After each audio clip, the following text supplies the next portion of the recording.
ಒಂದು ವಿಶೇಷವಾಗಿರತಕ್ಕಂತ ಸನ್ಮಾನ ನಮ್ಮ ಭಾಗದ ಜನಪ್ರಿಯ ಶಾಸಕರು ಕೆಎಂಎಫ್ನ ಅಧ್ಯಕ್ಷರು ಆಗಿರತಕ್ಕಂತ ಸನ್ಮಾನ್ಯ ಶ್ರೀ ಬಾಲಚಂದ್ರನಾಥ್ ಜಾರಕಿಹೊಳಿ ಅವರು ನಮ್ಮ ಮಧ್ಯಪ್ರದೇಶದ ಜನಪ್ರಿಯ ಮುಖ್ಯಮಂತ್ರಿಗಳಾಗಿರತಕ್ಕಂತ ಸನ್ಮಾನ್ಯ ಶ್ರೀ ಶಿವರಾಜ್ ಸಿಂಗ್ ಚೌಹಾಣ್ ರವರಿಗೆ ವಿಶೇಷವಾಗಿರ್ತಕ್ಕಂಥ ಸತ್ಕಾರವನ್ನ ಮಾಡಬೇಕಂತ ಅವರಲ್ಲಿ ಕಳಕಳಿಯ ಮನವಿಯನ್ನ ಮಾಡಿಕೊಳ್ಳುತ್ತೇನೆ.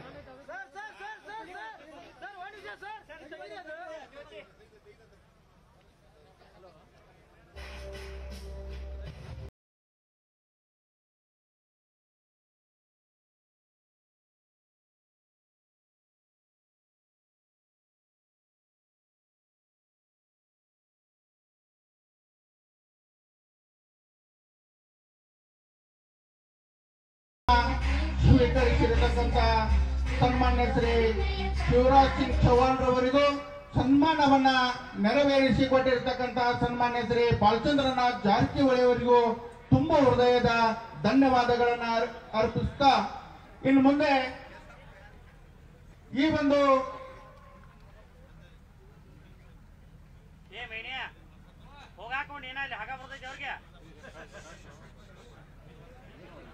ಈ ಒಂದು ಕಾರ್ಯಕ್ರಮದ ಕುರಿತು ಪ್ರಾಸ್ತಾವಿಕ ನುಡಿಗಳನ್ನಾಡಬೇಕು ಅಂತ ನಮ್ಮ ಬೆಳಗಾವಿ ಗ್ರಾಮಾಂತರ ಜಿಲ್ಲೆಯ ಜಿಲ್ಲಾ ಅಧ್ಯಕ್ಷರು ಹಾಗೂ ಮಾಜಿ ಶಾಸಕರಾಗಿರ್ತಕ್ಕಂಥ ಶ್ರೀ ಸಂಜಯ್ ಪಾಟೀಲ್ ರವರಲ್ಲಿ ವಿನಂತಿಸಿಕೊಳ್ಳುತ್ತೇನೆ.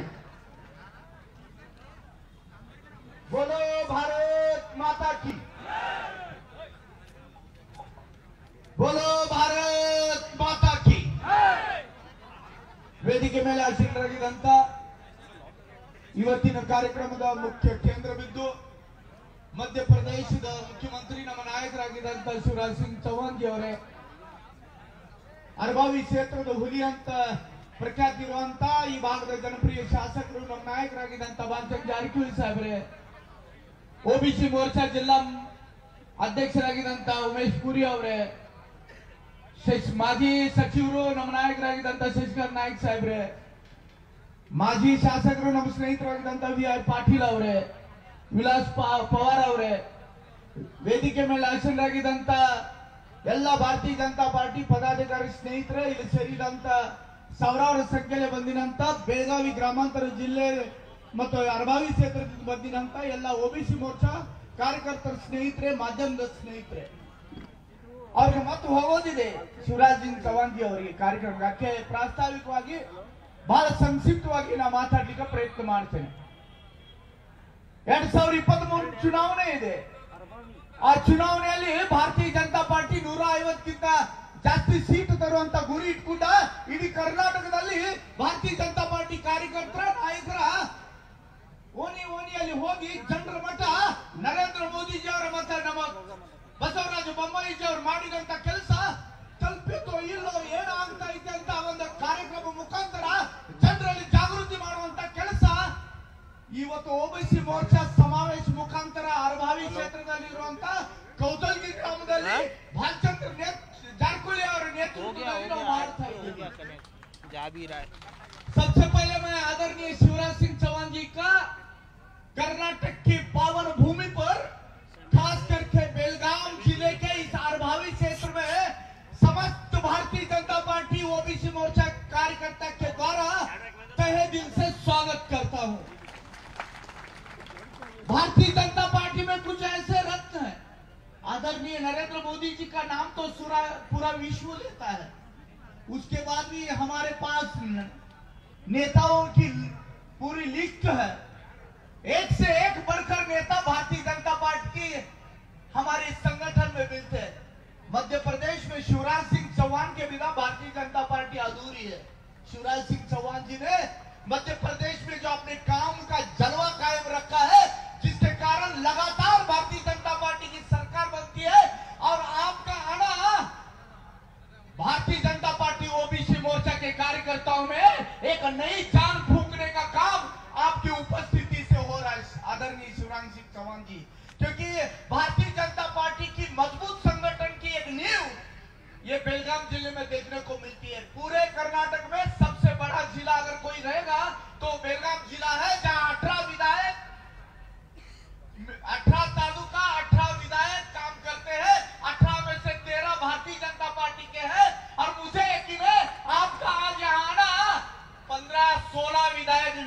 अगली बार बेलगाम जिले से जाने वाले हैं, क्योंकि आदरणीय शिवराज सिंह चौहान जी का अरबाव में आकर, कौशल में आकर ओबीसी मोर्चा को संबोधन करना एक नई चांद डालने के बराबर है। मुझे तो लगता है कांग्रेस वाले आज रात को बिल्कुल सोएंगे नहीं, उनकी नींद खराब होने जैसा हालत आज की ये सभा, आज का ये माहौल देखने के बाद मुझे भरोसा है, मुझे यकीन है आने वाले चुनाव में भारतीय जनता पार्टी के पूरे 15 से 16 विधायक चुनकर जरूर आएंगे। ನಮ್ಮ ಉತ್ತಮ್ ಸ್ವಲ್ಪ ಹಿಂದಿದಲ್ಲಿ ಮಾತಾಡಿ, ನೀವು ಎಲ್ಲರೂ ಚಿಟ್ಲಿ ನೋಡಕ್ ಹೋಗ್ಬೇಡ, ಯಾಕಂದ್ರೆ ಅವ್ರು ಬಂದಿದ್ದಾರೆ, ಸ್ವಲ್ಪ ಅವ್ರಿಗೂ ಗೊತ್ತಾಗ್ಬೇಕಲ್ಲ ನಾವು ಏನು ಮಾತಾಡ್ತಾ ಇದೀವಿ, ಇಲ್ಲರೂ ಬರೀ ಎಲ್ಲರೂ ಕ್ಯಾಲ್ಶೇಟ್ ಹಾಕ್ಸಿದಾರಂತ ಆಗಬಾರ್ದು। ಅದಕ್ಕೆ ನಾವು ಎಲ್ಲರೂ ಕೂಡ ಕೂಡಿ, ಮತ್ತೆ ಇಲ್ಲಿ ಏನ್ ಜಾಸ್ತಿ ಹೇಳೋದು ಅವಶ್ಯಕತೆ ಇಲ್ಲ। ಬಾಲಚಂದ್ರ ಜಾರಕಿಹೊಳಿ ಸಾಹೇಬ್ರ ಇಲ್ಲಿ ಯಾರಿಗೂ ಬರೋನು ಕೊಡೋದಿಲ್ಲ, ಯಾರು ಬರೋದೂ ಇಲ್ಲ, ಇಂಥ ಒಂದು ಹುಲಿ ಶಾಸಕ ನಾವು ನೋಡ್ತಾ ಇದ್ದೀವಿ। ಅವ್ರು ಕೆಲಸ ಮಾಡುವಂತ ಒಂದು ಪದ್ಧತಿ, ಜನರ ಮನಿಮನ ಚುನಾವಣೆ ಬಹಳ ಜನ ಗೆಲ್ತಾರು, ಮನುಷ್ಯರು ಮನಸ್ಸು ಗೆಲ್ಲುವಂತ ಕೆಲಸ ಬಹಳ ಕಡಿಮೆ ಶಾಸಕರು ಮಾಡ್ತಾರು। ಬಾಲಚಂದ್ರ ಜಾರಕಿಹೊಳಿ ಅವರ ಅರಬಾವಿ ಕ್ಷೇತ್ರದಲ್ಲಿ ಇರುವಂತ ಪ್ರತಿಯೊಬ್ಬ ವ್ಯಕ್ತಿಗ ಮನಸ್ಸು ಗೆಲ್ಲಿದ್ದಾರೆ, ಅದಕ್ಕೆ ಅವ್ರಿಗೆ ಸೋಲು ಯಾವಾಗೂ ಸಾಧ್ಯ ಇಲ್ಲ। ನಾನು ಬಹಳ ಸಲ ಹೇಳ್ತಾ ಇರ್ತೇನೆ ಬಾಲಚಂದ್ರ ಜಾರಕಿಹೊಳಿ ಸಾಹೇಬ್ರಿಗೆ, ಸಾಹೇಬ್ರ ನೀವು ಬರೀ ಅರಬಾವಿ ಅಷ್ಟು ನೋಡ್ಬೇಡ್ರಿ, ಇಡೀ ಜಿಲ್ಲಾದಾಗ ನಿಮ್ದು ಪ್ರವಾಸ ಆಗ್ಬೇಕು, ನಮ್ಮಂತವ್ರಿಗೆ ಆಕ್ಸಿಜನ್ ವೆಂಟಿಲೇಟರ್ ಮೇಲೆ ಇದೀವಿ, ನಾವು ಸ್ವಲ್ಪ ಆಕ್ಸಿಜನ್ ಇಂತ ಹುಲಿ ಅಂತ ನೇತೃತ್ವ ಇರುವಂತ ಭಾರತೀಯ ಜನತಾ ಪಾರ್ಟಿ ಕಾರ್ಯಕರ್ತರ, ನಾವು ನಾಯಕರು ಎಲ್ಲರೂ ಕೂಡಿ ಕೆಲಸ ಮಾಡಿದ, ಮತ್ತು ನಾವೆಲ್ಲರೂ ಭಾಗ್ಯವಂತರಿದ್ದೇವೆ। ನರೇಂದ್ರ ಮೋದಿ ಅಂತ ಒಬ್ಬ ಪ್ರಧಾನಿ ನಮ್ಮ ಪಕ್ಷದ ನಾಯಕ 18 ತಾಸು ಕೆಲಸ ಮಾಡ್ತಾರೆ, 24 ತಾಸು 18 ತಾಸು ಕೆಲಸ ಮಾಡುವಂತ ಒಬ್ಬ ನಾಯಕ। 500 ವರ್ಷ ಜನ ಕನಸು ನೋಡ್ತಾ ಇದ್ರು ರಾಮ ಮಂದಿರ ಆಗ್ಬೇಕಂತ, ರಾಮ ಮಂದಿರ ಕಟ್ಟಿದಂತ ಹುಲಿ ನರೇಂದ್ರ ಮೋದಿ ಅಂತ ನಾವು ಹೆಮ್ಮೆಯಿಂದ ಹೇಳ್ಬೇಕು। ಅದ್ರ ಜೊತೆಗೆ ಹೆಮ್ಮೆಯಿಂದ ಮತ್ತೊಂದು ಮಾತು ಹೇಳ್ತೇನೆ, ಬಹಳ ಜನ ಮಾತಾಡ್ತಾ ಇದ್ರು ರಾಮ ಮಂದಿರ ಕಟ್ಟೋಕ್ಕಿಂತ ಮುಂಚೆ ಮುಸಲ್ಮಾನ್ ಬಾಂಧವರ ಬಗ್ಗೆ ವಿಚಾರ ಮಾಡಾಗಿಲ್ಲ, ಮುಸಲ್ಮಾನ್ ಬಾಂಧವರು ಏನ್ ತಿಳ್ಕೋಬಹುದು ಅಂತ, ಆದ್ರೆ ನರೇಂದ್ರ ಮೋದಿ ಅವರು ನಮ್ಮ ಮುಸಲ್ಮಾನ್ ಬಾಂಧವರಿಗೂ ಹೇಳಿದ್ದಾರೆ, ಈ ದೇಶ ನಿಮ್ದಷ್ಟೇ ನಮ್ದು ಅಷ್ಟೇ, ಇಬ್ರುದು ಭಾರತ ದೇಶ, ನಾವೆಲ್ಲರೂ ಕೂಡಿ ಇಲ್ಲಿ ಪ್ರೀತಿಲೇ ಇರೋಣ, ಈ ದೇಶದಲ್ಲಿ ಹುಟ್ಟಿದ್ದೇವೆ, ಈ ದೇಶದಲ್ಲಿ ಬೆಳೀತಾ ಇದ್ದೇವೆ, ಈ ದೇಶದಲ್ಲಿ ಹೊಟ್ಟಿಗೆ ತಿಂತಾ ಇದ್ದೇವೆ, ನಾವೆಲ್ಲರೂ ಕೂಡಿ ಭಾರತ ದೇಶ ಕಟ್ಟೋಣ, ಭಾರತಕ್ಕೆ ಮಜಬೂತ್ ಮಾಡೋಣ। ನಾವು ರಾಮ ಮಂದಿರ ಕಟ್ಟೋದು ಭಾವನೆ ಹಿಂದೂ ಬಾಂಧವರಿಗಿದೆ, ನಿಮ್ಮ ಮಸ್ಜಿದ್ ಕಟ್ಟೋದಿದೆಯಲ್ಲ, ನಿಮಗೆ ಎಷ್ಟು ಎಕರೆ ಭೂಮಿ ಬೇಕು ಹೇಳ್ರಿ, ನಿಮ್ಮ ಮಸ್ಜಿದ್ ಕಟ್ಕೊರಿ, ನಾವು ರಾಮ ಮಂದಿರ ಕಟ್ಕೋತೀವಿ, ಇಬ್ರು ಅಣ್ಣ ತಮ್ಮತರ ಈ ದೇಶದಲ್ಲಿ ಇರೋಣ, ಈ ದೇಶದಲ್ಲಿ ಬಾಳ ಮಾಡೋಣ ಅಂತ ಮುಸಲ್ಮಾನ್ ಬಾಂಧವರು ಕೂಡ ವಿಶ್ವಾಸ ತಗೊಂಡು ಕೆಲಸ ಮಾಡಿದಂತ ಪ್ರಧಾನಿ ನರೇಂದ್ರ ಮೋದಿ 500 ವರ್ಷದ ಬರೀ ಕನಸು ನೋಡ್ತಾ ಇದ್ದು ರಾಮ ಮಂದಿರ ಆಗ್ಬೇಕಂತ, ಅದ್ರ ರಾಮ ಮಂದಿರ ಪೂರ್ತಿ ಮಾಡುವಂತ ಕೆಲಸ ನರೇಂದ್ರ ಮೋದಿ ಅವರು ಮಾಡಿದ್ದಾರೆ। ಈ ದೇಶದಲ್ಲಿ ನಿಜವಾಗಿ ಮಾನವತೆ ಧರ್ಮ ಸಂದೇಶ ಕೊಡುವಂತ ಪ್ರಧಾನಿ ನಾವು ನರೇಂದ್ರ ಮೋದಿ ರೂಪದಲ್ಲಿ ನೋಡ್ತಾ ಇದ್ದೀವಿ। ಆ ಮನುಷ್ಯನ ಕೈ ಬಲ ಪಡಿಸಬೇಕಾದರೆ ಪ್ರತಿಯೊಂದು ರೈತರ ಅಕೌಂಟ್ಗೆ ಕಿಸಾನ್ ಸಮ್ಮಾನ್ ನಿಧಿ ಯೋಜನೆ ಮುಖಾಂತರ 10,000 ಮನಿ ಮಠ ತಲುಪಿಸುವಂತ ಕೆಲಸ ಮಾಡಿದಂತ ಒಬ್ಬ ಪ್ರಧಾನಿ ನರೇಂದ್ರ ಮೋದಿ ಅಂತ ನಾವೆಲ್ಲರೂ ಕೂಡ ಹೆಮ್ಮೆಯಿಂದ ಹೇಳ್ಬೋದು। ಅಂತ ಪ್ರಧಾನಿ ಕೈ ಬಲ ಪಡಿಸಬೇಕು। ಬಸವರಾಜ ಬೊಮ್ಮಾಯಿ ಅವರು ಕೂಡ ಒಳ್ಳೆ ಕೆಲಸ ಮಾಡ್ತಾ ಇದ್ದಾರೆ, ಅವ್ರಿಗೂ ಕೈ ಬಲ ಪಡಿಸಬೇಕಾದ್ರೆ ನಾವೆಲ್ಲರೂ ಸೇರಿ ಬಂದುವಂತ 23 ಚುನಾವಣೆಯಲ್ಲಿ ಏನು ಏಪ್ರಿಲ್ ಮೇ ನಡೀತಾ ಇದೆ, ಆ ಚುನಾವಣೆಯಲ್ಲಿ ದೊಡ್ಡ ಸಂಖ್ಯೆಯಲ್ಲಿ ನಮ್ಮ ಭಾರತೀಯ ಜನತಾ ಪಾರ್ಟಿ ಶಾಸಕರು ಆರಿಸಬೇಕಾದ್ರೆ ನಾವೆಲ್ಲರೂ ಕೂಡ ಒಕ್ಕಟ್ಟಾಗಿ ಕೆಲಸ ಮಾಡೋಣ ಅಂತ ಈ ಸಂದರ್ಭದಲ್ಲಿ ಹೇಳಿ ನೀವೆಲ್ಲರಿಗೂ ನೋಡಿ ಮಾತಾಡ್ಬೇಕಂತ ಬಹಳ ಅನಿಸ್ತಾ ಇದೆ, ಆದ್ರೆ ಅವ್ರು ಗಡಬಡಿ ಈಗೇನ घर की मुर्गी दाल बराबर रोज ही आती है, मैं इतने दिवसा ना बाहर माताडूंगा। मथों में फिर एक बार मैं शिवराज सिंह चौहान जी का स्वागत करता हूँ, तहे दिल से उनका शुक्रिया अदा करता हूँ कि आपके आने से हमें बोलते ना Complan is the secret of my energy, Shivraj Singh Chouhan ji secret of our energy ಅಂತ ನಾವು ಹೆಮ್ಮೆಯಿಂದ ಹೇಳ್ಬೋದು। और आपका आना हमारे लिए एक प्रेरणा है, ताकत है। आपका संबोधन सुनने के लिए सभी बैठे, मैं आपका फिर एक बार स्वागत करता हूँ। ಜಾರಕಿಹೊಳಿ ಸಾಹೇಬರು ಮಾತಾಡ್ತಾರೆ, ಆಮೇಲೆ ಶಿವರಾಜ್ ಸಿಂಗ್ ಚೌಹಾನ್ ಜಿ ಸಾಹೇಬರು ಮಾತಾಡ್ತಾರೆ, ನಾವು ಕಾರ್ಯಕ್ರಮ ಸಂಕ್ಷಿಪ್ತ ಮಾಡ್ರು ಒಂದು ಒಳ್ಳೆ ಸಂದೇಶ ಕೊಡುವಂತ ಪ್ರಯತ್ನ ಬಾಲಚಂದ್ರ ಜಾರಕಿಹೊಳಿ ಸಾಹೇಬರ ನೇತೃತ್ವದಲ್ಲಿ ಓಬಿಸಿ ಮೋರ್ಚಾ ಮುಖಾಂತರ ಮಾಡ್ತಾ ಇದ್ದೀವಿ। ಎಲ್ಲರೂ ಕೂಡಿ ಪಕ್ಷ ಬೆಳೆಸೋಣ, ಪಕ್ಷ ಉಳಿಸೋಣ, ಹಿಂದುತ್ವ ವಿಚಾರಧಾರೆ ತಗೊಂಡು ನಡೆಯೋಣ, ಎಲ್ಲ ಸಮಾಜ ಬಾಂಧವರಿಗೆ ಒಕ್ಕಟ್ಟು ಮಾಡಿ ಕೆಲಸ ಮಾಡೋಣ ಅಂತ ಈ ಸಂದರ್ಭದಲ್ಲಿ ಹೇಳಿ, ಭಾರತೀಯ ಜನತಾ ಪಾರ್ಟಿ ಕಮಲ್ ನರೇಂದ್ರ ಮೋದಿ ಬಿಜೆಪಿ ಇಷ್ಟೇ ನೆನಪಿಡ್ರಿ ಅಂತ ಹೇಳಿ ನಿಮ್ಮೆಲ್ಲರಿಗೂ ಒಂದ್ಸಿ ನನ್ನ ಮಾತು ಮುಗಿಸ್ತಾ ಇದ್ದೀನಿ। ಧನ್ಯವಾದಗಳು। ಇಲ್ಲಿಯವರೆಗೆ ಎಲ್ಲ ಕಾರ್ಯಕರ್ತರನ್ನ ಉದ್ದೇಶಿಸಿ ಮಾರ್ಮಿಕವಾಗಿ ಮಾತನಾಡಿರ್ತಕ್ಕಂಥ ಸನ್ಮಾನ್ಯ ಶ್ರೀ ಸಂಜಯ್ ಪಾಟೀಲ್ ಜಿ ಅವರಿಗೆ ತುಂಬು ಹೃದಯದ ಧನ್ಯವಾದಗಳು. ಇನ್ನು ಒಂದು ವಿಶೇಷವಾಗಿರ್ತಕ್ಕಂಥ ಮಾಲಾರ್ಪಣೆ ನಮ್ಮ ಅನುಭವಿ ಮಂಡಲದ ಎಲ್ಲ ಪದಾಧಿಕಾರಿಗಳಿಂದ ಮಧ್ಯಪ್ರದೇಶದ ಜನಪ್ರಿಯ ಮುಖ್ಯಮಂತ್ರಿಗಳಾಗಿರ್ತಕ್ಕಂಥ ಶಿವರಾಜ್ ಸಿಂಗ್ ಚೌಹಾಣ್ ಅವರಿಗೂ ಹಾಗೂ ನಮ್ಮ ಭಾಗದ ಜನಪ್ರಿಯ ಶಾಸಕರಾಗಿರ್ತಕ್ಕಂಥ ಸನ್ಮಾನ್ಯ ಶ್ರೀ ಬಾಲಚಂದ್ರನಾಥ್ ಜಾರಕಿಹೊಳಿ ಅವರಿಗೆ ಜಂಟಿಯಾಗಿ ಮಾಲಾರ್ಪಣೆಯನ್ನ ಮಾಡಬೇಕಂತ ಅವರಲ್ಲಿ ವಿನಂತಿಸಿಕೊಳ್ಳುತ್ತೇನೆ.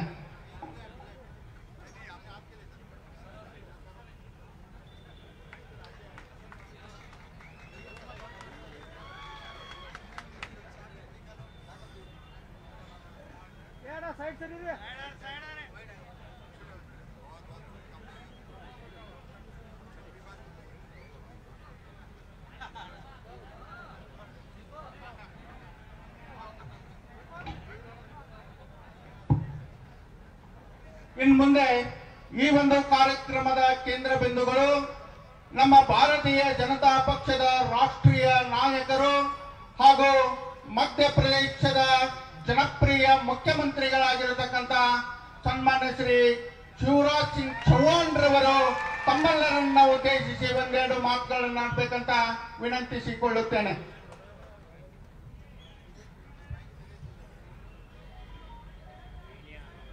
भारत माता की आवाज जरा जोर से आनी चाहिए. अभी हमने ढोल पीट दिया है, शंख बजा दिया है. भारत माता की आज भारतीय जनता पार्टी जिले के ओबीसी समावेश में मंच पर उपस्थित हमारे लोकप्रिय नेता, यहाँ के बहुत लोकप्रिय विधायक और आपके दिलों पर राज करने वाले आदरणीय श्री बालचंद्र जी, भाई संजय पाटिल जी, विश्वनाथ पाटिल जी, शशिकांत नायक जी, मंच पर उपस्थित बाकी सभी नेता, साथी, पदाधिकारीगण, मेरी बहनों, मेरे भाइयों और भांजे भांजियों, एलरिगु नन्न नमस्कार. एलरु ಹೇಗಿದ್ದೀರಾ? कर्नाटक के नंदू ननगे, कर्नाटक के बंधु ननगे बहुत खुशियां गुत्तदे. ನಾನು ಮಧ್ಯಪ್ರದೇಶದಲ್ಲಿ ಎಲ್ ಮಕ್ಕಳಿಗೆ ಮಾವನ ಗಿದ್ದೇನೆ, ಕರ್ನಾಟಕ ದಲ್ಲೂ ಮಕ್ಕಳಿಗೆ मावना गुत्तेने.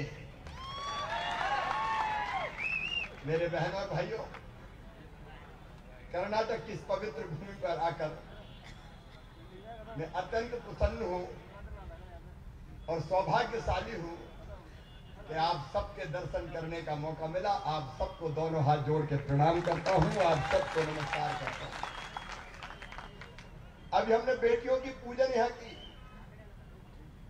मैं आपको बताना चाहता हूं कि मध्य प्रदेश में कोई भी शासकीय कार्यक्रम बेटियों की पूजा से ही शुरू होता है. उससे पहले कन्या पूजन के बिना हम शुरू नहीं करते. गंगा गीता गायत्री है बेटियां, सीता सत्या सावित्री है बेटियां, दुर्गा लक्ष्मी सरस्वती है बेटियां. और इस धरती पर कहा गया है कि यत्र नार्यस्तु पूज्यन्ते रमन्ते तत्र देवता. मतलब जहां मां, बहन और बेटी का मान, सम्मान और इज्जत होगी, वही भगवान भी निवास करेंगे. और इसलिए मध्य प्रदेश में लाडली लक्ष्मी जैसी बेटियों के कल्याण की अनेकों योजनाएं बनाई गई. लेकिन आज कर्नाटक में विजय संकल्प यात्राएं चल रही है. गर्व के साथ मैं कहता हूं कि आज भारत के प्रधानमंत्री हैं श्रीमान नरेंद्र मोदी जी, जो लगातार प्रयास कर रहे हैं एक वैभवशाली भारत, एक गौरवशाली भारत, एक शक्तिशाली भारत, एक समृद्धशाली भारत के निर्माण के. मेरे प्रिय बहनों और भाइयों, कांग्रेस ने भी वर्षों तक राज किया. 50 साल से ज्यादा एक ही खानदान ने राज किया. लेकिन जब कांग्रेसी राज करते थे तो भारत का मान नहीं था, सम्मान नहीं था, इज्जत नहीं थी। पिद्दी पिद्दी से देश हमें डराते थे। 2014 के पहले का भारत आप देख लीजिए, दुनिया में सम्मान की नजर से हम वैसे नहीं देखे जाते थे जैसे आज देखे जाते हैं। लेकिन नरेंद्र मोदी जब से भारत के प्रधानमंत्री बने हैं, केवल भारत में नहीं, पूरी दुनिया में मोदी मोदी मोदी के मंत्र का उच्चार हो रहा है। देश कहां से कहां पहुंच गया। एक जमाना था जब पाकिस्तान जैसे देश हमें आंखें दिखाते थे, लेकिन मोदी जी ने कह दिया हम किसी को छेड़ेंगे नहीं, लेकिन किसी ने अगर हमें छेड़ा तो उसे हम छोड़ेंगे नहीं। सर्जिकल स्ट्राइक हो चाहे एयर स्ट्राइक हो, एक तरफ भारत की शक्ति और शौर्य का प्रदर्शन। कई बार आश्चर्य होता है, एक तरफ नरेंद्र मोदी जैसे जो भारत के प्रधानमंत्री है और दूसरी तरफ राहुल बाबा जैसे नेता। राहुल गांधी की मानसिक आयु 5 साल से ज्यादा नहीं है, सोचने में बिल्कुल बच्चे, अपरिपक्व। बात करते हैं भारत जोड़ो की और भारत तोड़ो वाले उनके साथ रहते हैं। अभी अभी ये राहुल गांधी विदेश गए तो विदेश की धरती पे जाके भारत की आलोचना कर रहे थे। मेरे बहनों और भाइयों, जो अपने देश के बाहर दुनिया के किसी दूसरे देश में जाके भारत की आलोचना करे, अपने देश की निंदा करे, वो क्या देशभक्त हो सकता है? अरे हो सकता है क्या देशभक्त? मुझे तो उनकी देशभक्ति पर ही संदेह है। संसद में बोल नहीं सकते, सड़क पे बोल नहीं सकते और दुनिया भर में भारत की आलोचना करते हैं, बुराई करते हैं। ये कांग्रेस के लोगों ने कहां से कहां देश को पहुंचा दिया। लेकिन आज मुझे गर्व है ये कहते हुए, गीता में भगवान श्री कृष्ण ने कहा था कि यदा यदा ही धर्मस्य ग्लानिर्भवति भारत अभ्युत्थानम धर्मस्य तदात्मानं सृजाम्यहम् परित्राणाय साधूनां विनाशाय च दुष्कृताम् धर्म संस्थापनार्थाय संभवामि युगे युगे। मतलब जब जब धर्म की हानि होगी, अधर्म बढ़ेगा, पाप अनाचार बढ़ेगा, तब तब मैं इस धरती पर आऊंगा।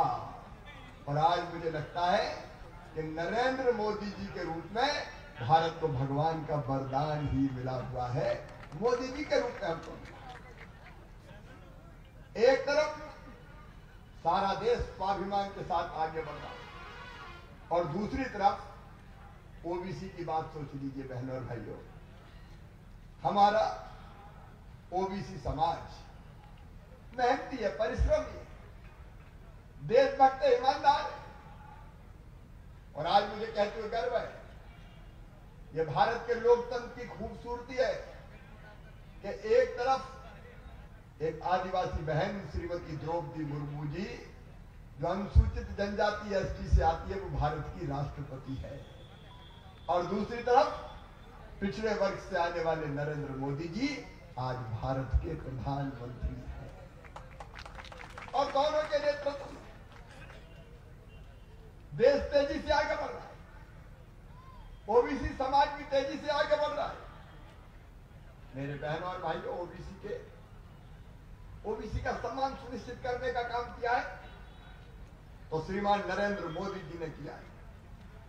ओबीसी समाज की आर्थिक उन्नति के लिए वेंचर कैपिटल फंड बनाया है और सबसे पहले देश में ओबीसी कमीशन को संवैधानिक दर्जा अगर दिया तो भारतीय जनता पार्टी की सरकार ने दिया, श्रीमान नरेंद्र मोदी जी ने दिया।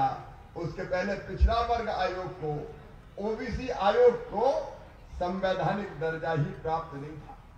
मुझे कहते हुए भी गर्व कि चाहे नीट के आरक्षण की व्यवस्था हो, मतलब मेडिकल कॉलेज में ओबीसी के बच्चों को 27%, 27% पढ़ाई में रिजर्वेशन दिया तो भारतीय जनता पार्टी की सरकार ने दिया है। सैनिक स्कूलों, नवोदय विद्यालयों, केंद्रीय विद्यालयों, इन सब में 27% रिजर्वेशन ओबीसी बेटा बेटियों को देने का काम नरेंद्र मोदी जी ने किया, भारतीय जनता पार्टी की सरकार ने किया। कांग्रेस ने क्यों नहीं किया, हम पूछना चाहते हैं। ओबीसी को कांग्रेस ने कब पूछा? मेरे बहनों और भाइयों, पिछड़े वर्ग में क्रीमी लेयर का जो स्तर था, निर्धारण स्तर, वो 6 लाख रुपया था, उसको बढ़ा के भारतीय जनता पार्टी की सरकार ने कर दिया 8 लाख रुपया। इसलिए मैं नरेंद्र मोदी जी का अभिनंदन करता हूं, भारतीय जनता पार्टी की सरकार का अभिनंदन करता हूं। आज की तारीख में ओबीसी के सबसे ज्यादा सांसद अगर किसी पार्टी के हैं तो वो भारतीय जनता पार्टी के हैं। मेरे बहनों और भाइयों, ओबीसी का और आर्थिक रूप से सामान्य वर्ग का भी, सामान्य वर्ग के गरीबों को भी 10% आरक्षण दिया है तो बीजेपी ने दिया है। या कर्नाटक की धरती पर SC ST का आरक्षण बढ़ाने का भी काम हुआ है। और ओबीसी और गरीबों को सामाजिक, आर्थिक और शैक्षणिक रूप से सशक्तिकरण का अभियान नरेंद्र मोदी जी के नेतृत्व में भारतीय जनता पार्टी लगातार कर रही है। मैं आज कांग्रेस के लोगों से पूछना चाहता हूं, तुमने ओबीसी को दिया क्या? 17 साल पंडित जवाहरलाल नेहरू प्रधानमंत्री रहे, 17 साल इंदिरा जी प्रधानमंत्री रही, फिर राजीव जी प्रधानमंत्री रहे। ओबीसी समाज को आपने क्या दिया है? मेरे बहनों और भाइयों, कभी भी ओबीसी को अधिकार देने का विचार कांग्रेस के मन में नहीं आया। मैं आपको याद दिलाना चाहता हूं, काका कालेलकर आयोग, उसने ओबीसी के लिए सिफारिशें की थी, उस पर संसद में नेहरू जी ने चर्चा तक नहीं होने दी थी। इंदिरा जी ने भी काका कालेलकर आयोग को कोई महत्व नहीं दिया। कांग्रेस ने पिछड़े वर्गों को लगातार धोखा दिया और जब भी ओबीसी के आरक्षण का मुद्दा आया तो कांग्रेस के नेताओं ने या तो चुप्पी साधी या ओबीसी को उसके अधिकारों से वंचित करने का पाप किया, अपराध किया। कांग्रेस ने ओबीसी का केवल शोषण किया है, शोषण। मुझे कहते हुए संतोष है कि मोरारजी भाई देसाई जब प्रधानमंत्री थे, अटल जी और अडवाणी जी उस मंत्रिमंडल के सदस्य थे, तब देश में मंडल आयोग का गठन हुआ। लेकिन मंडल आयोग की सिफारिशों को कांग्रेस ने कभी लागू नहीं किया। जब बीपी सिंह प्रधानमंत्री बने और उसी सरकार में तब जब हमारे नेता शामिल थे, तब मंडल आयोग की सिफारिशें लागू करके ओबीसी को रिजर्वेशन दिया गया सरकारी नौकरियों में। नहीं तो कांग्रेस ने कभी ओबीसी की चिंता नहीं की। मेरे बहनों और भाइयों, जब मोदी जी ने 2017 में पिछड़ा वर्ग आयोग को संवैधानिक दर्जा दिया, तब लोकसभा में कांग्रेस ने भी विरोध किया और वामपंथी दलों ने भी विरोध किया। जब लोकसभा में प्रस्ताव पारित हो गया तो राज्यसभा में बिल आने पर ओबीसी को संवैधानिक आयोग को दर्जा देने का विरोध फिर कांग्रेस के नेताओं ने किया। लेकिन मुझे कहते हुए गर्व है कि प्रधानमंत्री नरेंद्र मोदी जी के नेतृत्व में अमित जी ने, जेपी नड्डा जी ने राज्यसभा में इसको दोबारा पारित करवाया और आज ओबीसी आयोग संवैधानिक आयोग के रूप में विद्यमान है। मुझे कहते हुए भी गर्व है कि कई राज्य आप देख लीजिए, कांग्रेस ने कितने ओबीसी मुख्यमंत्री दिए।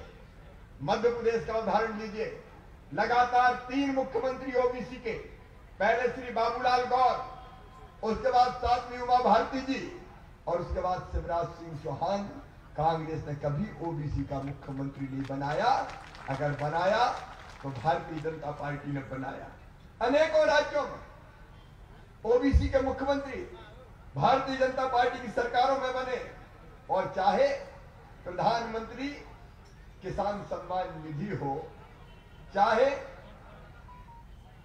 सुरक्षा बीमा की योजना हो, मुद्रा योजना हो, आयुष्मान भारत योजना हो, गरीबों के मकान हो, उज्ज्वला रसोई गैस कनेक्शन हो, इन योजनाओं का सबसे ज्यादा लाभ मिल रहा है तो ओबीसी वर्ग को मिल रहा है। ये कहते हुए भी मुझे गर्व है हमारी कर्नाटक की सरकार ने पहले येदियुरप्पा जी के नेतृत्व में और बाद में बोम्मई जी के नेतृत्व में ओबीसी वर्ग के कल्याण की अनेकों योजनाएं बनाई। 12 लाख रुपए तक का ब्याज मुक्त लोन अगर ओबीसी को दिया तो भारतीय जनता पार्टी कर्नाटक की सरकार ने दिया। पिछड़ा वर्ग विकास निगम द्वारा स्वरोजगार हेतु प्रति लाभार्थी 2 लाख रुपया के लोन की सुविधा बीजेपी की सरकार ने दी। मैट्रिक के बाद पिछड़े वर्ग के छात्रों के लिए स्कॉलरशिप शुल्क की प्रतिपूर्ति विद्याश्री योजना की शुरुआत की तो बोम्मई सरकार ने शुरू की, भारतीय जनता पार्टी की सरकार ने शुरू की। योजना के अंतर्गत पिछड़े वर्ग की बहनों को 3 लाख रुपए तक के लोन की सुविधा देने का काम किया। पिछड़े वर्ग के स्त्री शक्ति संघों को मुख्यमंत्री स्वरोजगार योजना के तहत 10 लाख तक की ऋण सुविधा और कर्नाटक का एक योजना में 5 लाख रुपए तक का ब्याज मुक्त ऋण देने का काम किया तो कर्नाटक की भारतीय जनता पार्टी की सरकार ने किया। गंगा कल्याण योजना के तहत पिछड़े वर्गों को 2 लाख रुपए तक की सब्सिडी कर्नाटक की सरकार में दी जा रही है। और मैं मध्य प्रदेश का उदाहरण अगर आपके सामने बताऊं, पिछले दिनों स्थानीय निकाय के चुनाव में माननीय सर्वोच्च न्यायालय ने यह फैसला कर दिया कि मध्य प्रदेश में ओबीसी के आरक्षण के बिना चुनाव होंगे। विधानसभा में हमने तय किया कि बिना ओबीसी के आरक्षण के चुनाव नहीं होंगे। हमने लंबी कानूनी लड़ाई लड़ी और अंततः जब चुनाव हुए तो ओबीसी के रिजर्वेशन के साथ हुए। यह भारतीय जनता पार्टी की सरकार ने, कांग्रेस ने कभी ओबीसी की चिंता नहीं की। और इसलिए आज मैं आपसे कहने आया हूं, चाहे राष्ट्र के विकास का सवाल, भारत को और मजबूत बनाना हो और चाहे ओबीसी को उसके अधिकार देना हो, एकमात्र पार्टी है भारतीय जनता पार्टी। आज ये देखते हुए मन आनंद और संतोष से भर जाता है कि प्रधानमंत्री नरेंद्र मोदी जी है अयोध्या में। जब अयोध्या आंदोलन चला, रामलला हम आएंगे, मंदिर वही बनाएंगे, तो लोग, कांग्रेस के लोग हंसते थे और कहते थे तारीख नहीं बताएंगे। आज ये कहते हुए संतोष है कि तारीख सुन लो, जनवरी 2024 में अयोध्या में भगवान श्री राम का विशाल मंदिर बन के तैयार हो जाएगा। ये भारतीय जनता पार्टी की सरकार ने किया। कश्मीर से धारा 370 हटाने का चमत्कार कांग्रेस के लोग कहते थे ये हो ही नहीं सकता, खून की नदियां बह जाएंगी, कश्मीर में आग लग जाएगी। लेकिन ये नरेंद्र मोदी जी थे, अमित शाह थे कि धारा 370 समाप्त कर दी गई कश्मीर में और पत्ता भी नहीं हला, पता ही नहीं चला। धारा 370 समाप्त, 3 तलाक की जो व्यवस्था थी वो समाप्त कर दी गई। सबका साथ, सबका विकास और सबका विश्वास, इसके साथ और सबके प्रयास से आज भारतीय जनता पार्टी प्रधानमंत्री जी के नेतृत्व में भारत को लगातार आगे बढ़ाने के काम कर रही है और समाज के हर वर्ग के कल्याण के काम हो रहे हैं। समाज का कोई वर्ग ऐसा नहीं है कि जिसके कल्याण के काम नहीं हो रहे हो। एक जमाना था जब भारत को कोई चिंता नहीं था, लेकिन प्रधानमंत्री बने नरेंद्र मोदी जी, कोविड आया, कोविड के आने के बाद तत्काल प्रधानमंत्री ने टास्क फोर्स बनाई। अप्रैल में टास्क फोर्स बनी और उसके 8 महीने के अंदर कोविड की एक नहीं 2 स्वदेशी वैक्सीन बनकर तैयार हो गई। भारत में तो 200 करोड़ को लगी, दुनिया के 100 देशों को और वैक्सीन के डोज देके सबकी जिंदगी बचाने का काम किया तो प्रधानमंत्री नरेंद्र मोदी जी ने किया। आज दुनिया में कहीं चले जाओ, देखिए भारत का सम्मान। रूस और यूक्रेन का युद्ध हुआ और रूस और यूक्रेन के युद्ध के समय हमारे बच्चे फंस गए, यूक्रेन से बाहर कैसे निकले। एक फोन गया हमारे प्रधानमंत्री का रूस के राष्ट्रपति को और एक फोन गया यूक्रेन के राष्ट्रपति को और ये कहा कि भारत के बच्चे निकल रहे हैं, युद्ध विराम कर देना। और भारत के बच्चों ने तिरंगा झंडा उठाया और आगे निकले तो रूस की सेना ने भी युद्ध बंद कर दिया, यूक्रेन की गोलाबारी भी बंद कर हो गई और भारत के बच्चे सुरक्षित निकल के आ गए। हमारे पीछे पाकिस्तान के बच्चे भी निकल के आ गए। आज भारत चारों दिशा में प्रगति कर रहा है। अब हम नहीं कहते जमाना कह रहा है, अब तो पाकिस्तान भी ये कह रहा है कि काश हमारे पास भी मोदी होता। ये पाकिस्तान की जनता कह रही है। और कांग्रेस ने क्या किया था? पहले भी जब उनकी देश में सरकार थी, उन्होंने देश को तबाह और बर्बाद किया था। आज जब सत्ता में नहीं है, विरोध में, तो देश की आलोचना करते हुए राहुल गांधी घूम रहे हैं। यहाँ के एक नेता खड़गे साहब, वो कांग्रेस के अध्यक्ष है, लेकिन अध्यक्ष केवल नाम मात्र के मुखौटा है खड़गे जी का। नकली चेहरा सामने आए, असली सूरत छुपी रहे। पीछे सूरत है मैडम सोनिया गांधी की। कंट्रोल उनका है, मुखौटा खड़गे साहब है। और खड़गे साहब ऐसे अध्यक्ष हैं कि जब रायपुर गए कांग्रेस के अधिवेशन में, गर्मी बहुत थी, बूढ़े तो खड़गे साहब भी बहुत है, छाता निकाला गया, लेकिन खड़गे साहब के सिर पे छाता नहीं लगा। छाता लगा तो मैडम सोनिया गांधी के सिर पे लगा। खड़गे साहब खड़े रह गए। ये नाम मात्र के अध्यक्ष हैं। खड़गे जी का रोज अपमान होता है। और वैसे भी कांग्रेस को आप कर्नाटक में देख लो, कांग्रेस तो एक पार्टी नहीं बची है। एक डीके शिव कुमार, एक सिद्धरमैया, आजकल हमने सुना एक बस में घूम रहे हैं। कोशिश एक बस में बिठाने की हो रही है, लेकिन दिल नहीं मिले। कांग्रेस टुकड़े टुकड़े। आज हालत ये है कांग्रेस की, एक दिल के टुकड़े हजार हुए, कोई इधर गिरा, कोई उधर गिरा। एक सिद्धरमैया लेके भग रहे हैं, एक डीके शिव कुमार लेके भग रहे हैं। और इसलिए कांग्रेस कर्नाटक का भला नहीं कर सकती, कांग्रेस ओबीसी का भला भी नहीं कर सकती। और एक पार्टी और है देवेगौड़ा साहब की, वो तो केवल वोट काटने खड़ी होती है। याद रखना, देवेगौड़ा साहब के थोड़े भी एमएलए जीते तो जीते ही कांग्रेस की गोद में बैठ जाएंगे। आज मैं आपसे अपील करने आया हूं, मेरे प्रिय बहनों और भाइयों, ओबीसी के कल्याण, आम जनता के कल्याण के लिए, कर्नाटक के विकास के लिए। आज कर्नाटक हिंदुस्तान के नंबर 1 के राज्यों की बात में खड़ा है। ये कहते हुए मुझे गर्व है। और ये अगर किया है तो येदियुरप्पा जी ने किया, बोम्मई जी ने किया, प्रधानमंत्री जी के आशीर्वाद से किया है। और इसलिए मैं आप सबसे निवेदन करने आया हूं। आज मैं विजय संकल्प यात्रा में शामिल हुआ।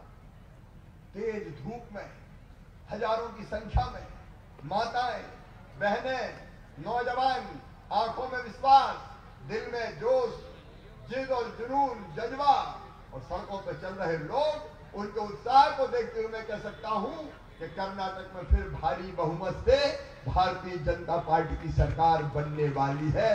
कोई रोक नहीं सकता। और इसलिए मैं आप सबसे भी अपील करता हूं। और यहाँ तो बालचंद्र जी हैं, लगातार 5 बार से जनता के सेवक, लगातार आपके बीच में रहने वाले, आपकी सेवा में कोई कसर न छोड़ने वाले। पिछली बार कितने थाउजेंड से जीते थे? 47, 43,000। ये तो थोड़े कम है भाई। इस बार सारे रिकॉर्ड तोड़ के भारतीय जनता पार्टी को इस विधानसभा क्षेत्र से जिताइए, इस जिले से जिताइए, और फिर से भारतीय जनता पार्टी की सरकार बनाइए। और 23 में भाजपा की सरकार कर्नाटक में बनेगी तो 24 में फिर हमारे लाडले नेता नरेंद्र मोदी भारत के प्रधानमंत्री होंगे और देश आगे बढ़ेगा, कर्नाटक भी आगे बढ़ेगा। मैं अपने ओबीसी के सभी बहनों और भाइयों से यही निवेदन करता हूं कि भारतीय जनता पार्टी को जिताएं, कमल के फूल की बटन दबाएं। बोलिए सब तैयार हैं? अरे बोल के बताइए सब तैयार हैं? भारतीय जनता पार्टी को जिताएंगे, कमल के फूल की बटन दबाएंगे, बीजेपी का एमएलए बनाएंगे, मुख्यमंत्री भी बीजेपी का बनाएंगे और मोदी जी को प्रधानमंत्री बनाएंगे। तो मेरे साथ दोनों हाथ ऊपर उठा के, दोनों मुट्ठी बांध के, भारत माता की जय बोल के भाजपा को जिताने का संकल्प ले। बोलिए भारत माता की, भारत माता की, भारत माता की। बहुत बहुत धन्यवाद, प्रणाम, नमस्कार।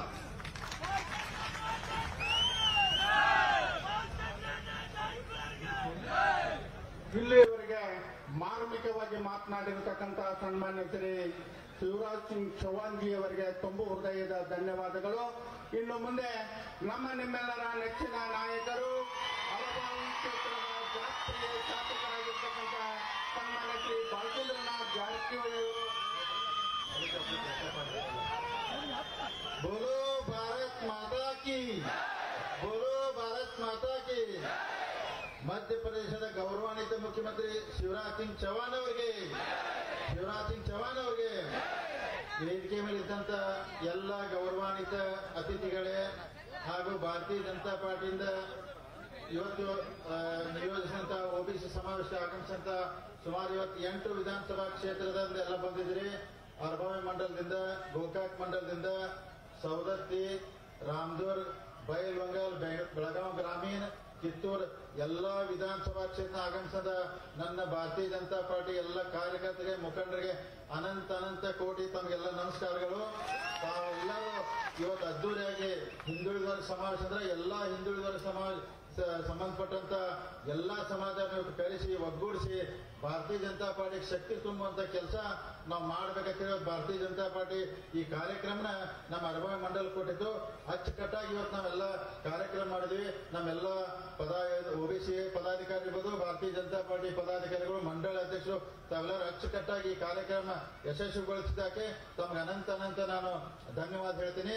ಇವತ್ತು ನೋಡಿ ವಿಶೇಷವಾಗಿ ಯಾಕಂದ್ರೆ ನಮ್ಮ ಗೌರವಾನ್ವಿತ ಮುಖ್ಯಮಂತ್ರಿಯಾದ ಸನ್ಮಾನ್ಯ ಶ್ರೀ ಶಿವರಾಜ್ ಸಿಂಗ್ ಚೌಹಾಣ್ ಅವರು ಮಧ್ಯಪ್ರದೇಶದಿಂದ ಇಲ್ಲಿ ಬಂದು ನಮಗೆಲ್ಲ ಭಾಷಣ ಮಾಡಿ OBC ಬಗ್ಗೆ ಅವ್ರು ಎಷ್ಟು ಹೇಳಿದ್ರೆ, ಭಾರತೀಯ ಜನತಾ ಪಾರ್ಟಿ ಸರ್ಕಾರ ಇಡೀ ದೇಶದಲ್ಲಿ OBC ಸಮಾಜಕ್ಕೆ ಎಷ್ಟಂದ್ರೆ ಅಧಿಕಾರ ಕೊಟ್ಟೈತಿ, ರಿಸರ್ವೇಶನ್ ಇರ್ಬೋದು, ಮತ್ತೊಂದಿರ್ಬೋದು, ಎಲ್ಲ ಬಗ್ಗೆ ಅವ್ರು ಹಿಂದಿ ಬಹಳ ವಿಸ್ತಾರವಾಗಿ ಅವ್ರು ಹೇಳಿದ್ರು.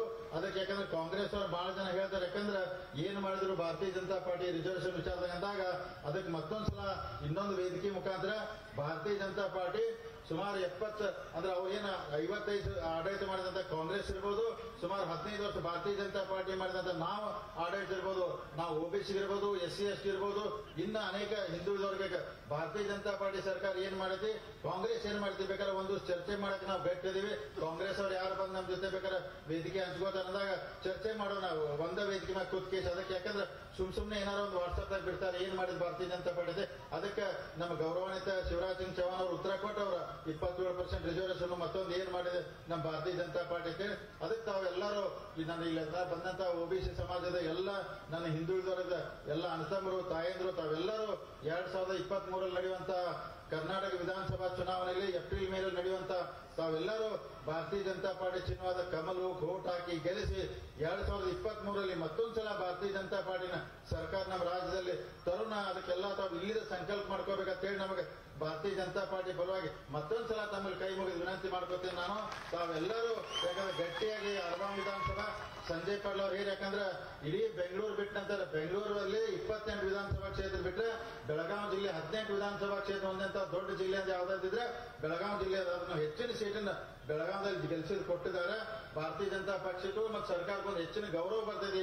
ಆ ದೃಷ್ಟಿಯಲ್ಲಿ ನಾವೆಲ್ಲರೂ ನಮ್ದೇನೋ ಭಿನ್ನಾಭಿಪ್ರಾಯ ವ್ಯತ್ಯಾಸ ಏನಿದ್ರು ಬದಿಗೊತ್ತಿ ನಾವೆಲ್ಲರೂ ಭಾರತೀಯ ಜನತಾ ಪಾರ್ಟಿಗೆ ಕೆಲಸ ಮಾಡೋಣ, ಗೆಲ್ಸೋಣ. ಯಾಕಂದ್ರೆ ಭಾರತೀಯ ಜನತಾ ಪಾರ್ಟಿ ಯಾಕಂದ್ರೆ ಬಸವರಾಜ ಬೊಮ್ಮಾಯಿ ಅವರು ಅದಕ್ಕೆ ಮೊದಲು ಸನ್ಮಾನ್ಯ ಯಡಿಯೂರಪ್ಪನ ಇದ್ದಾಗ ಎಷ್ಟು ಕೆಲಸ ಮಾಡಿದ್ರೆ ಅವೆಲ್ಲ ಲೆಕ್ಕ ಹಾಕಿ. ಯಾಕಂದ್ರೆ ಒಂದೇ ಉದಾಹರಣೆ ಹೇಳ್ಬೇಕಂದ್ರೆ ನಾನು ಅರಬಾವಿ ವಿಧಾನಸಭಾ ಕ್ಷೇತ್ರಕ್ಕೆ ಬಸವರಾಜ ಬೊಮ್ಮಾಯಿ ಬಂದಂತರು ಯಡಿಯೂರಪ್ಪ ಇದ್ದಾಗ ಸಾವಿರಾರು ಕೋಟಿ ಅನುದಾನ ಕೊಟ್ಟು ನನ್ನ ಕೆಲಸ ಮಾಡಿದ್ರು. ಹಿಂಗೆಲ್ಲಾ ಕ್ಷೇತ್ರ ಕೊಟ್ಟಾರ ಅಂದ್ರೆ ಬೆಳಗಾವಿ ಇರ್ಬೋದು, ಸೌತ್ ಇರ್ಬೋದು, ಅಥವಾ ಜಿಲ್ಲೆಯಲ್ಲಿ ಎಲ್ಲಾ ವಿಧಾನಸಭೆ ಹೆಚ್ಚಿನ ಅನುದಾನ ಕೊಟ್ಟು ಕೆಲಸ ಮಾಡ್ತಾರೆ. ಅದಕ್ಕೆ ಭಾರತೀಯ ಜನತಾ ಪಾರ್ಟಿ ಕೆಲಸ ಮಾಡಕ್ ಗಟ್ಟಿ ಇದೆಯಾ. ಆ ದೃಷ್ಟಿಯಲ್ಲಿ ತಾವೆಲ್ಲರೂ ಆಶೀರ್ವಾದ ಮಾಡಬೇಕು. ಯಾಕಂದ್ರೆ ಏನು 8 ವಿಧಾನಸಭಾ ಕ್ಷೇತ್ರ ಬಂದಂತ ನನ್ನ OBC ಬಂಧುಗಳು ತಾವೆಲ್ಲರೂ ಹೆಚ್ಚಿನ ಸಂಖ್ಯೆಯಲ್ಲಿ ತಾವು OBC ಜನಾಂಗನ ಭಾರತೀಯ ಜನತಾ ಪಾರ್ಟಿ ಕಡೆ ತಾವೆಲ್ಲ ಪರಿವರ್ತನೆ ಮಾಡಿ ಓಟ್ ಹಾಕಿ ಗೆಲ್ಲಿಸಿ ನಿಮ್ಮೆಲ್ಲರೂ ಸೇವಾ ಮಾಡಕ್ ಅವಕಾಶ ಮಾಡಿಕೊಡ್ಬೇಕಂತ ತಮ್ಮಲ್ಲಿ ವಿನಂತಿ ಮಾಡ್ಕೊತೀನಿ. ಇವತ್ತು ಕೌಜುಳಿಯಲ್ಲಿ ನಾವು ವಿಶೇಷವಾಗಿ ಹಿಂದುಳಿದ ವರ್ಗ ಸಮಾವೇಶ ಮಾಡಿ ಈ ಸಮಾವೇಶ ಯಶಸ್ವಿಯಾಗಿದ್ದಾಗಿ ಕೌಜುಳಿ ಗ್ರಾಮದ ಎಲ್ಲ ಹಿರಿಯರು, ಅರಬಾವಿ ಕ್ಷೇತ್ರದ ನನ್ನೆಲ್ಲ ಮುಖಂಡರು ತಾವು ಈ ಯಶಸ್ವಿ ಕಾರಣ ಆಗಿದ್ರೆ ತಮಗೆ ಅನಂತ ಕೋಟಿ ಮತ್ತೊಂದ್ಸಲ ಧನ್ಯವಾದ ಹೇಳಿ ಈ ಕಾರ್ಯಕ್ರಮ ಯಶಸ್ವಿ ಮಾಡಿದ್ದೆ. ಅದಕ್ಕೆ ಆ ದೇವರ ಭಗವಂತ ತಮಗೆಲ್ಲರಿಗೂ ಒಳ್ಳೇದ್ ಮಾಡಿ. ಯಾಕಂದ್ರೆ ಇವತ್ತು ದೇವ್ರು ನಮ್ ಕಡೆ ಅದಾನ ಅನ್ನೋದಕ್ಕೆ ಒಂದೇ ಉದಾಹರಣೆ. ಯಾಕಂದ್ರೆ ನೋಡಿ ಕೆಟ್ಟ ಬಿಸಿಲು ಇರ್ತೈತೆ, ಇವತ್ತು ಬಿಸಿಲನ್ನು 3 ಗಂಟೆ ಕಡಿಮೆ ಆಗಿದೆ. ಅದಕ್ಕೆ ದೇವ್ರು ನಮ್ ಕಡೆ ಅದಾನೆ. ಅದಕ್ಕೆ 2023 ನಮ್ಮ ಭಾರತೀಯ ಜನತಾ ಪಾರ್ಟಿ ಸರ್ಕಾರ ಗಟ್ಟಿಯಾಗಿ ಎಲ್ಲರೂ ಕೆಲಸ ಮಾಡೋದು. ಇವತ್ತಿನ ಕಾರ್ಯಕ್ರಮದಲ್ಲಿ ತಾವೆಲ್ಲರೂ ಬಂದು ವಿಶೇಷವಾಗಿ ಗೌರವ ಪತ್ರಕ್ಕಾಗಿ ತಮಗೂ ತಮ್ಮೆಲ್ಲರಿಗೂ ವಂದಿಸಿ ನನ್ನ ಮಾತು ಮುಗಿಸ್ತೀನಿ. ಜೈ ಹಿಂದ್.